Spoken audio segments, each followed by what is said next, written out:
سرگودا میں درندگی کی بھینٹ چڑھنے والی منتہا کے اہل خانہ نے ملزمان کو عبرتناک سزا دینے کا مطالبہ کر دیا۔ بچی کی والدہ نے بتایا کہ وہ بچی ٹیچر بننا چاہتی تھی اور ٹیچر بننے کے لیے اس نے الگ بیگ، برقع، پرس اور جوتے لے رکھے تھے۔ واقعے میں ملوث ملزمان کو ایسی سزا دی جائے کہ کوئی دوبارہ ایسی حرکت کی جرات نہ کر سکے۔ بچی کی نانی نے اعلیٰ حکام سے انصاف مانگ لیا۔ بہن عروہ بولی کہ منتہا میرے لیے چیزیں لینے گئی تھی لیکن پھر بھی واپس نہیں آئی۔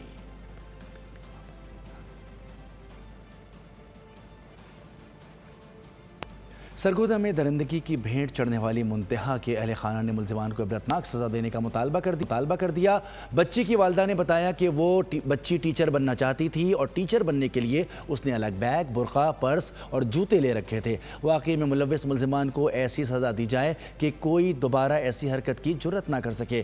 بچی کی نانی نے اعلیٰ حکام سے انصاف مانگ لیا۔ بہن عروہ بولی کہ منتہا میرے لیے چیزیں لینے گئی تھی لیکن پھر بھی واپس نہیں آئی۔